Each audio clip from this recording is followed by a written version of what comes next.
there were plenty of other meetings and discussions in which DfE officials were involved, when it was obvious, as you've said, that school closures were coming down the agenda.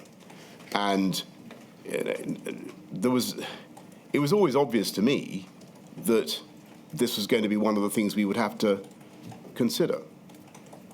I'm going to move on, if I may, to ask about the 16th and 17th of March, and specifically the evidence that was given by Sir Gavin Williamson in his witness statement, which you've seen and which he confirmed in oral evidence, that there was this discombobulating sea change, to which I've already alluded to, between the 16th and 17th of March, whereby the government's direction went from keeping schools open to overnight to keeping schools closed. Do you agree with his evidence that it was a discombobulating sea change? Well, obviously I can't speak for Gavin about how he felt about it, but my impression was that everybody understood that school closures was part of the toolkit that we might sadly have to use, and we were being forced by events and by the spread of the disease to deploy that solution much earlier than we wanted, and indeed against our will, just by the spread of the disease. So I'm afraid the reality of COVID just meant that we had to get the R down below 1, and school closures represent, though not a very significant measure in themselves, they can help to get the R down below 1 at critical moments, and we had no choice. Yes, so I think, Mr. Johnson, is your evidence that it wasn't a sea change, it was simply a speeding up of that which was going to happen in any event? I mean, I'm not saying that it was necessarily going to happen in any event, but because things might have turned out differently, but they didn't. What it certainly was the result of a gradual and then accelerating progression in the disease, which is familiar to anybody who looks at one of those curves. Thank you. Sir John Cole said of Sir Gavin Williamson's evidence about school closures that he thought that it was an extraordinary dereliction of duty. So he was referring again to the lack of planning for school closures. And he said it was perfectly clear to me, as someone who was running schools, that there was a high likelihood that schools would have to close, and we were planning for that whilst, of course, doing everything we could to keep schools open.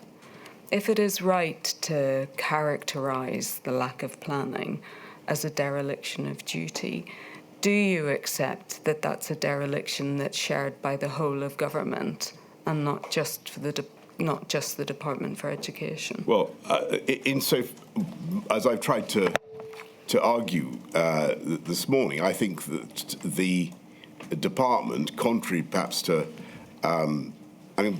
it felt to me as though there had been abundant discussions about closing schools, and it felt to me, to the best of my recollection, as though the department was aware of this, and I assumed that they were planning for it. When I look at that document of March the 15th, it seems to me to suggest that a great deal of work and thought had gone into the key issues. So I'm not inclined to accept the idea that people fell down gravely in their duty. I think people were overwhelmed by the speed of events, and when the facts changed, they had to change policy, and I had to change policy.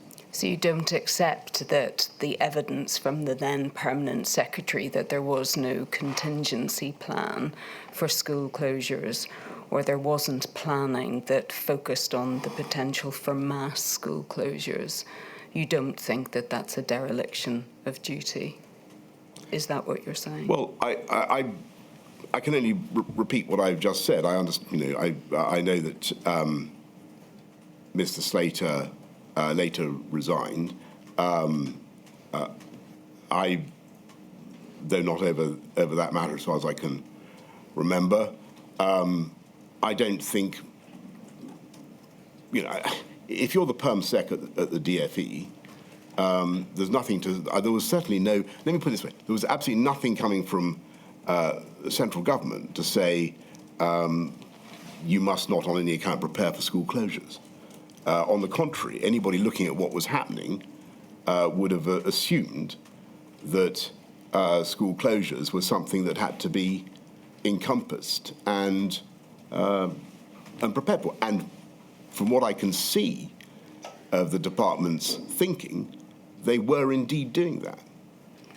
And we're back to the document of the 15th of March. Yeah, that's all I have to go. I mean, I don't have access to any other document. And you do understand this, it's not just Mr. Slater saying it, it's the whole tenor of Sir Gavin Williamson's evidence as well, that he didn't seek assessment, for example, of the impact of school closures because that had never been a direction given by you or given by the centre of government. Well, I think that's, if you look at what I said in Cabinet, I think on the 11th of March, I may have got my dates wrong, but I say that we will come under increasing pressure to close schools. And I was always grimly reconciled to the possibility that we would have to do all sorts of things that I really didn't want to do.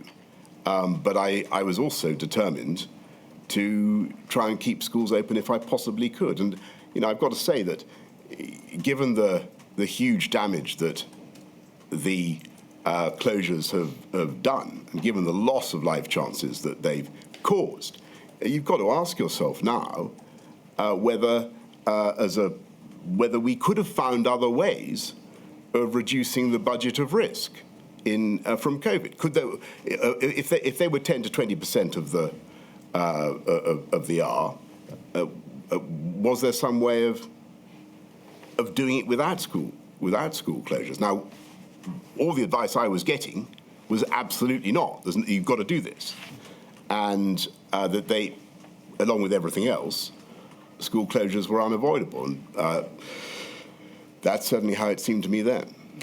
I'm sure we'll come back to that, and particularly in relation to the decision to close schools on the 4th of January. But just before we leave this issue, you'll understand that one of the points that has been put across Module 8 of this inquiry is the question of whether or not, when it came to the most important decisions about children, so principally the decisions to close schools, whether the Department for Education was sufficiently a part of those decisions. In other words, did it have a seat at the table whenever those decisions were made?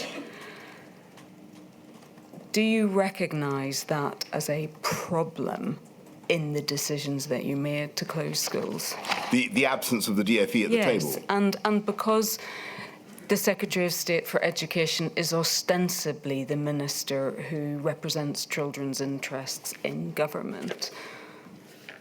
Well, at this distance in time, I'm afraid I don't remember any sense then that the DFE was absent. I think that they would have been involved in... the papers I've seen certainly suggest that the DFE was at all the relevant discussions about the possibility of school closures. I think we'll come and maybe look at this a bit more closely when we look at the 4th of January, but I think the general point that's being made is that when it came to the ultimate decision whether to close schools, on the two occasions that arose on the 18th of March and the 4th of January, they didn't, as it were, have a seat at the table at that point, and therefore weren't able to represent the interests of children in the way that they would if they were present.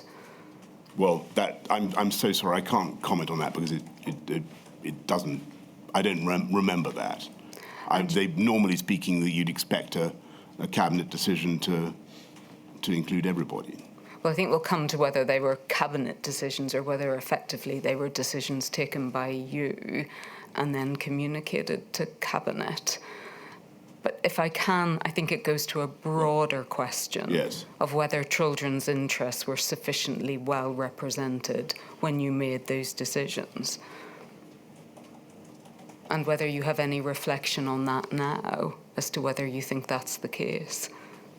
Well, I had a personal horror, as I've said, of closing schools. I thought it was a nightmare thing to do, and I thought it would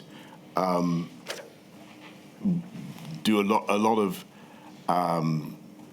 damage to people who would find it, to the life chances of people who would find it most difficult to bounce back and to cope. And so a lot of the focus of what I tried to do was to try and remediate that. I know you want to ask about that later, but to try to compensate for what we'd sadly had to do, because it felt to me as though children who were not particularly vulnerable to COVID, were paying a huge price to protect the rest of society, and it was an awful thing. As I said, I wish it had been otherwise. I wish we could have found another solution.